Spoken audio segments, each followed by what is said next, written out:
Students, இன்னைக்கு நம்மளோட video 8th standard சோசியலில் ஹிஸ்ட்ரியில் வந்து இந்தியாவின் கல்வி வளர்ச்சி 5th லெசன் இது வரைக்கும் நம்ம போட்டாச்சு. சரியா? 4th வரைக்கும் போட்டிருக்கிறோம். ஸோ அதில் வந்து நம்ம சிவிக்ஸ்லேயும் போட்டோம் ஃபஸ்ட் டேர்ம் ஃபுல்லாக. அதே மாதிரி ஜாகிரஃபி அண்டு எக்கனாமிக்ஸிலும் போட்டாச்சு. சரியா? அதனால் இன்றைக்கி டேர்ம் 2ல் வரும் இது இந்தியாவில் கல்வி வளர்ச்சி. ஸோ இது பார்த்துடலாம். இன்றைக்கி 1 மார்க் பார்த்துடலாம். சரியான விடையை தேர்ந்தெடுக்கும். வேதம் என்ற சொல் எதிலிருந்து வந்தது? சமஸ்கிருதத்திலிருந்து தான் வந்தது தான் வேதம் அப்படிங்கிறது. சரியா? வேதம்னா அறிவு அப்படின்னு மீனிங். சரியா? சமஸ்கிருதத்தில் இந்த வித் அப்படிங்கிற அந்த இதிலிருந்து தான் வந்ததா சொல்லப்படுது. பின்வருவனவற்றுள் எது பண்டைய காலத்தில் கற்றலுக்கான முக்கிய மையமாக இருந்துச்சு? கற்றல் அப்படிங்கிறதுக்கான முக்கிய மையமாக இருந்தது எது அப்படின்னு பார்த்தோம்னா, குருகுலமும் இருந்துச்சு, விகாரங்கள், பௌத்த விகாரங்கள் அதெல்லாம் பார்த்தோம் இல்லையா, அந்த இதெல்லாம் இருக்கு, அதுவும் இருந்துச்சு, பள்ளிகளும் இருந்துச்சு. ஸோ எல்லாமே முக்கியமான மையமாக தான் இருந்துச்சு. அப்போ எல்லாமே தான் இவை அனைத்தும். இந்தியாவின் மிக பழமையான நாலந்தா பல்கலைக்கழகம் அமைந்துள்ள இடம் எது அப்படின்னு பார்த்தோம்னா பீகார்ல தான் இருக்கு. தட்சசீலத்தை யுனெஸ்கோ அமைப்பு உலக பாரம்பரிய தலமாக எப்போது அறிவிச்சது அப்படின்னு பார்த்தோம்னா 1980 தான் அறிவிச்சது. இந்தியாவில் நவீன கல்வி முறையை தொடங்கிய முதல் ஐரோப்பிய நாடு எது அப்படின்னு பார்த்தோம்னா போர்ச்சுகல் தான் 20 கல்வி மையங்களை வந்து இந்தியாவில் ஃபர்ஸ்ட் நிறுவிச்சு. ஸோ அது இயர்லாம் அங்கே உள்ள லெசன்ல உங்களுக்கு காட்டுறேன். இந்தியாவில் கல்வி மேம்பாட்டிற்காக ஆண்டுதோறும் மானியமாக 1 லட்சம் ரூபாய் தொகையை வழங்குவதற்கான ஏற்பாட்டினை செய்த பட்டய சட்டம் எது? பட்டய சட்டம் என்ன? பட்டய சட்டம் 1813ஆம் ஆண்டு பட்டய சட்டம். இது எல்லாமே பட்டய சட்டங்கள் எல்லாமே முக்கியமானது. ஒவ்வொன்றும் ஒவ்வொரு நிகழ்வு முக்கியமானதாக இருந்திருக்கும். ஸோ 1813ஆம் ஆண்டு பட்டய சட்டம் தான் என்ன சொல்லுச்சுங்க? இந்தியாவில் கல்வி மேம்பாட்டிற்காக ஆண்டுதோறும் மானியமா நம்ம 1 லட்சம் ரூபாய் வழங்கணும் அப்படின்னு போட்டது 1813ஆம் ஆண்டு பட்டய சட்டம். சரியா? ஓகே. பின்வரும் குழுக்களில் எந்த குழு பல்கலைக்கழக மானிய குழுவினை அமைக்க பரிந்துரைத்தது? பல்கலைக்கழக மானிய குழு ஒன்று அமைக்கணும் அப்படின்னு சொல்லி எந்த குழு பரிந்துரைச்சது அப்படின்னு பார்த்தோம்னா ராதாகிருஷ்ணன் கல்விக்குழு தான் பரிந்துரைச்சது. எப்போ? 1948 பரிந்துரை செய்தது. இந்தியாவில் புதிய கல்விக் கொள்கை எந்த ஆண்டு அறிமுகப்படுத்தப்பட்டது? கல்விக் கொள்கை ஃபர்ஸ்ட் போட்டது 1968 போட்டாங்க. அதுவே ரிவர்ஸ் பண்ணி 86 அப்படியே பாருங்க 68 கல்விக் கொள்கை போடப்பட்டுச்சு. தேசிய கல்விக் கொள்கை கொண்டு வந்தாங்க. அதை அப்படியே இயர் மாத்தணும்னா 86. டிஎன்பிஎஸ்சிக்கு வந்துகிட்டே இருக்கிற கொஸ்டின் இதுங்க. 1986 நிறைய நிகழ்வுகள் நடந்திருக்கு. 1986 இல்லாத கொஸ்டின் பேப்பர் இருக்கிறதுக்கு வாய்ப்பே இல்லை. அந்த அளவுக்கு முக்கியமான கொஸ்டின் இது. சரிங்களா? அதுவும் புதிய கல்விக் கொள்கை கேட்டுக்கிட்டே தான் இருக்காங்க. வேதம் என்ற சொல்லின் பொருள். வேதம் அப்படின்னா என்னதுங்க? அறிவு. வேதம் என்ற சொல்லின் பொருள் என்னங்க? அறிவு. தட்சசீல இடிபாடுகளை கண்டறிந்தவர் யாருன்னா அலெக்சாண்டர் கன்னிங்ஹாம். தட்சசீலத்தில் இருக்கக்கூடிய அந்த பல்கலைக்கழகம் அந்த இடிபாடுகள் எல்லாம் இடிச்சிட்டாங்க இல்லையா? யார் இடிச்சது? முகலாயர்கள் அவங்களோட இதுல தான் இடிக்கப்பட்டுச்சு.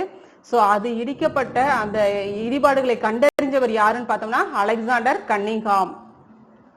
டெல்லியில் மதராஸை நிறுவிய முதல் ஆட்சியாளர் யார்? டெல்லியில மதரசானா என்னங்க? கல்வி நிறுவனங்கள். இந்த மதரசாவை நிறுவிய முதல் ஆட்சியாளர் இல்துமிஸ் தான் நிறுவனாரு. புதிய கல்விக் கொள்கை திருத்தப்பட்ட ஆண்டு 1992. சரிங்களா? புதிய கல்விக் கொள்கை திருத்தப்பட்ட ஆண்டு 1992. டெல்லியில மதராஸை நிறுவிய முதல் ஆட்சியாளர், நான் இங்க 4ன்னு போட்டேன் தெரியாம, அதுல ஆன்சர்ல பாத்தீங்கன்னா 3. Third answer Iltutmish. ஓகேவா? இல்துமிஸ். ரைட்டா? புதிய கல்விக் கொள்கை திருத்தப்பட்ட ஆண்டு 1992. 2009ஆம் ஆண்டு இலவச கட்டாய கல்வி சட்டத்தின் விதிகளை அமல்படுத்துகின்ற முதன்மையான அமைப்பு எதுங்க? அனைவருக்கும் கல்வி இயக்கம். 2009ஆம் ஆண்டு இலவச கட்டாய கல்வி சட்டத்தின் விதிகளை அமல்படுத்துகின்ற அமைப்பு எதுங்க? அந்த முதன்மையான அமைப்பு அனைவருக்கும் கல்வி இயக்கம், SSA. சரியா? பள்ளிகளில் மதிய உணவு திட்டம் அறிமுகப்படுத்தப்பட்ட ஆண்டு 1956ல மதிய உணவு திட்டம் கொண்டு வரப்பட்டது. யாருங்க? காமராஜர்.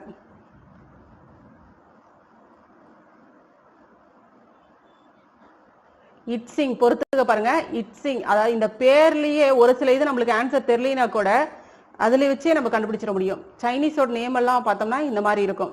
ஜாப்பனீஸ், அந்த சைனீஸ் இவங்களோட நேம்லாம் பார்த்தோம்னா இந்த மாதிரி டைப்ல வரும். ஸோ இதை பார்த்தே நம்ம இவங்க சீன அறிஞர் அப்படின்னு நம்ம கண்டுபிடிச்சிடலாம். இட்சிங் சீன அறிஞர். பிரான்சிஸ் சேவியர் கொச்சி பல்கலைக்கழகம்.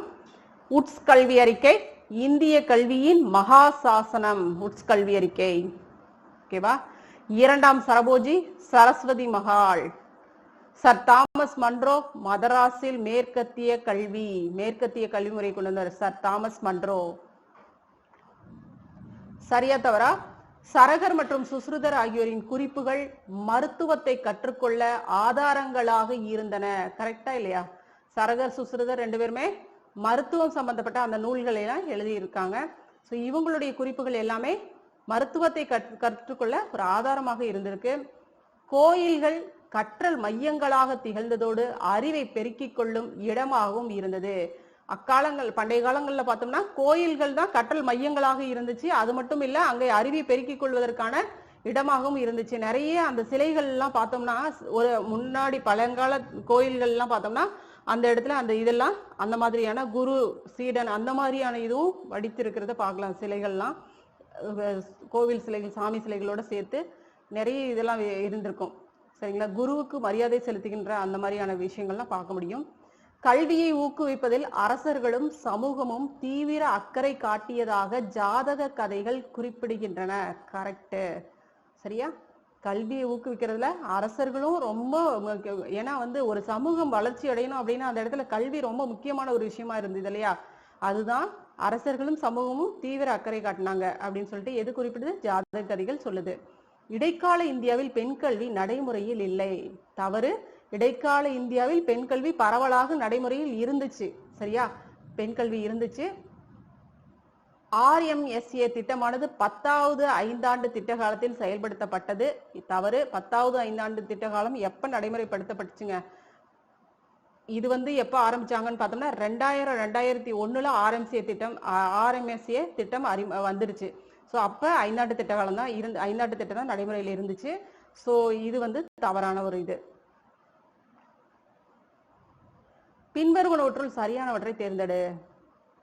நாலந்தா பல்கலைக்கழகம் கிபி 5ஆம் நூற்றாண்டில் தோற்றுவிக்கப்பட்டது. 5ல இருந்து 12ஆம் நூற்றாண்டு வரைக்கும் இது இருந்துச்சு. அதுக்கப்புறம் தான் முடிஞ்சு போச்சு. ஸோ இது 5ஆம் நூற்றாண்டுல தோற்றுவிக்கப்பட்டது. கரெக்ட். பண்டைய இந்தியாவில் மாணவர்களை தேர்ந்தெடுப்பது முதல் அவர்களின் பாடத்திட்டத்தினை வடிவமைப்பது வரை அனைத்து அம்சங்களிலும் ஆசிரியர்களின் முழுமையான சுயாட்சி கொண்டிருந்தனர். ஸோ இன்னைக்கு நம்மளே சுய விருப்பம், நம்மளுக்கு என்ன பாடம் தேவையோ நம்மளே தேர்ந்தெடுக்கலாம். ஆனா அந்த பண்டைய காலங்கள்ல ஆசிரியர்கள் தான் இந்த மாணவனுக்கு இது சரியா இருக்கும், இவனுக்கு இந்த திறமைக்கு ஏற்றது இவனுக்கு கொடுக்கலாம் அப்படின்றது யார் தேர்ந்தெடுத்தாங்க அப்படின்னு பார்த்தோம்னா ஆசிரியர்கள் தான், குருக்கள் தான் தேர்ந்தெடுத்தாங்க. பண்டைய காலத்தில் ஆசிரியர்கள் கணக்காயர் என்று அழைக்கப்பட்டனர். தவறு. கணக்காயர் அப்படின்னா கணக்கு, அது தவறு. சோழர் காலத்தில் புகழ்பெற்ற கல்லூரியாக காந்தலூர் சாலை இருந்துச்சு. கரெக்ட். சரிங்களா? காந்தலூர் சாலை சோழர் காலத்துல புகழ்பெற்ற ஒரு கல்வி மையமாக இருந்துச்சு. சாரி. கணக்காயர் அப்படின்னா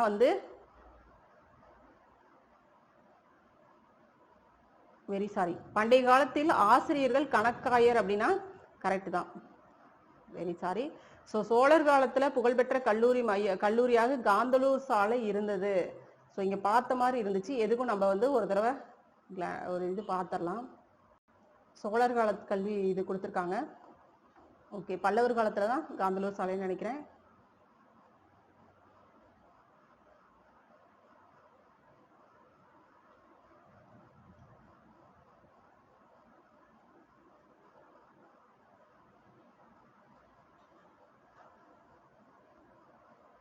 சாரி, ரைட்டு.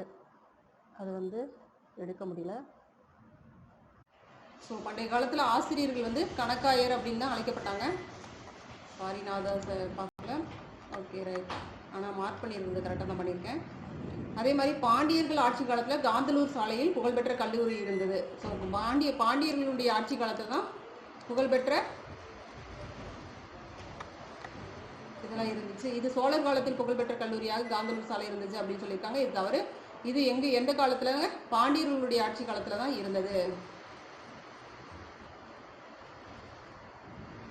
சரியான இணையை கண்டுபிடிங்க அப்படின்னு சொல்லியிருக்காங்க. ஸோ இதில் வந்து மக்தப்கள், இடைநிலை பள்ளி இதெல்லாம் தவறானது.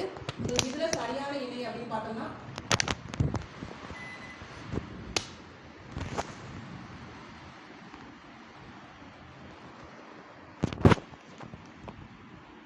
இதில் சரியான இணை அப்படின்னு பார்த்தோம்னா என்னதுங்க? 1835ஆம் ஆண்டின் மெக்கலோவின் குறிப்பு ஆங்கில கல்வி. 1835ஆம் ஆண்டின் மெக்காலேயின் குறிப்பு ஆங்கில கல்வி. ஸோ இதுதான் சரியான இணை. ஸோ கரும்பலகை திட்டம்லாம் இடைநிலை கல்விக்கு அதுக்கப்புறம் எல்லாமே கொண்டு வந்தது அந்த டைம் இதெல்லாம். ஸோ இது ஆன்சர் என்னதுங்க? இதுதான் ஓகேவா? ஸோ இது வந்து நம்ம அடுத்தது கொஷின் ஆன்சர் மட்டும் நம்ம நெக்ஸ்ட் வீடியோவில் பார்த்துடலாம். Okay, thank you.